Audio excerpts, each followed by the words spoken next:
There are two potential routes for Brenden Aaronson's. Try that again. There are two potential routes for Brenden Aaronson's future at Leeds United. You can tell Brenden Aaronson isn't the easiest thing to say because this is my third take of this start. Basically, he could find his way to redemption if he's able to work his way into the good books at Leeds United, score plenty of goals, get plenty of assists next season, and show that he gives a damn. At the same time, if that doesn't happen, he could definitely regret a return to Elland Road because we know that this ground can kill and shatter the confidence of anyone, basically, that is looking to sort of build their career up, especially after the bouncing back from a bad time. But he has now had his say on a return to Leeds United, and I thought I'd sort of talk you through it all. So, basically, in this video, we'll work through whether he'll find redemption or he'll find regret at Leeds United. And I know that the fans have several concerns with Brenden Aaronson, and I completely understand them too. I share them because I don't know how good he really is. It's quite tough, but he has attempted to answer them in an interview that he gave with The Athletic earlier today. Sort of, indirectly. First up was the accusation that he's consistently bullied off the ball, and this is true. In the Premier League, he would be met with a shoulder challenge and just go to ground and hope he'd get a free kick, and he wouldn't. Maybe that was something that he learned wrongly from the Austrian league. Maybe it's just a him thing, but who knows?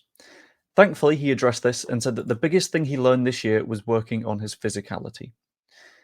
Now, this is a very good start. This is an entrance to an interview that basically says, yeah, okay, I know where my errors are. I know how I can fix them. Specifically, he said that he gained 6 pounds of muscle in Germany because the Bundesliga brought a lot of very, very physical duels. The German league is one of hard, crunching challenges that you won't necessarily see in the Premier League. So I like to think that this season has been a little bit of an adaptation for him, a case in which he can go, okay, I was too weak in the Premier League. I've spent a season in the Bundesliga, admittedly when I wasn't getting as many minutes as I would have wanted, but I've still learned lessons. And he said as well that he got himself a nutritionist during that period, helping to gain that 6 pounds of muscle. And as much as a lot of people are concerned that like his mass isn't necessarily going to go up and he's not going to be in the best position possible to sort of win those 50-50s against grizzled championship bastards, I think he'll be okay. And he does admit that he didn't play as much as he might have expected in the Bundesliga, but he got a little bit of time to sort of adjust his expectations, get used to the fact that being weak is not going to pay off, and he'll definitely have been told that that isn't going to work in the championship. He has also discussed his mentality quite a bit, and the specific quote that I've got here is that I've had to grow. Coming from Salzburg, where there was a lot of winning and trophies, and then I was in a relegation battle with Leeds. It's tough. In essence, and this makes sense in my opinion, he went from expecting to win week in, week out, and thinking we've got the strongest team in this division. It's going to be easy. And then he ended up at Leeds United, and the early weeks of that season won't have helped either. Hammering Chelsea 3-0 is something that looks spectacular on paper. But you need to consider the fact that on its own, that doesn't say where your team is. And that could have set something like a false idea of confidence in the early stages of Aronson at Leeds United and made him sort of think, yeah, this is going to be fantastic. This is going to be easy. It's going to be a cakewalk, and put him in the wrong mindset from the beginning. He does also say that he needs to get mentally tougher.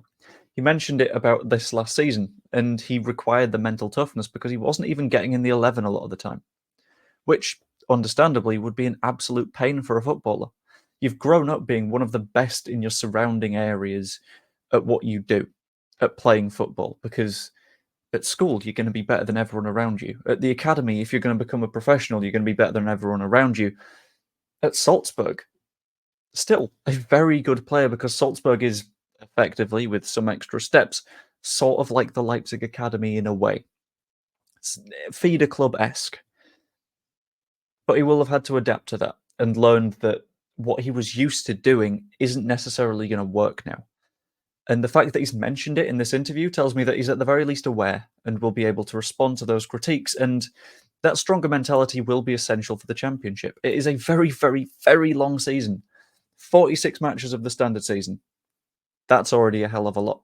Add the Carabao Cup. Let's say we'll have 2 matches in that. You're up to 48. 2 in the FA Cup. You're up to 50. Add in the fact that there might be playoffs again. No one wants them, but they might be there. You need to have a strong mentality. It is an absolute must for staying in the fight all the way to the end of the season. I think the reason that Ipswich got promoted was that unit was properly a unit. Everyone was together. Everyone was under the same manager saying, you know what, we can achieve this if we keep pushing harder. And we didn't really have that towards the end of the season. We were losing players to injury. We were dropping mentally a little bit. Whatever happened at QPR happened. And I think that sort of killed where our heads were, in a way, and caused us some big problems. And if Aronson is able to resolve that within his own game, I feel like we can be okay going forwards. Aronson also discussed his reasoning to come back to Leeds, and one of the quotes I really, really liked here. I said I wanted to be a big Leeds player. My grandpa brought up that quote to me last week, so I was thinking about it again. It stuck with me. And later on in that paragraph, he said the wonderful, wonderful words, all I want to do is bring Leeds back to the Premier League. Now, there is, admittedly, a bit of a conversation to be had here. Conversation starts by asking, okay, well, if that was all you want to do, why were you elsewhere last season? Because if you would have been at Leeds United at Elland Road, that might have been the difference. We were needing a 10. We were needing someone that can do the creative stuff, and that's what he tended to do early in his time at Leeds United. And having lost him isn't necessarily a good thing for us. But at the same time, if he has had a year to reflect and a year to look back on what's happened, there is every chance that he said, okay, now I can come back and try and improve things. I will give it a year and I will push as hard as I can. And I think that's potentially going to be what actually happens here. Because he's not in the most solid position in the USMNT. He doesn't want to go somewhere that he's just going to be just a bit part. He's had conversations with Daniel Farke, and he knows what his role is going to be in the squad next season. He has certainty. We have certainty because finally Daniel Farke has had a chance to talk to him.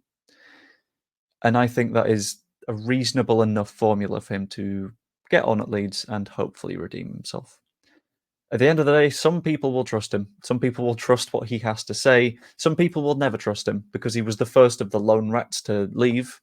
Admittedly, though, that sort of meant he got it out of the way. I prefer an Aronson to a Sinistera or an Adams or even a Jack Harrison who kept having his little barbs at the club after he left. For me, I stand somewhere in the middle. I'm not going to immediately trust him because that would feel a little bit daft. In my opinion, he has to earn it. If he comes out on the pitch for that very first game of the season and just flies in to as many challenges as he can, creates opportunities, has some shots that are actually on target this time, sure, that'd be fantastic. But if he comes back and he's easily knocked off the ball and he's struggling, then it can be very, very hard for that redemption to come to pass. But at the end of the day, this being a fairly controversial one, I want to know what you think. Let me know in the comments down below what you think about Brenden Aaronson's return to Leeds United. Subscribe if you're not yet, that's always massively appreciated. And pop a like on the video, that'd be wonderful as well. Let's hope Aronson is good, and I will see you later. I'm scared. I really want this to go well. We'll find out. I'm an optimist.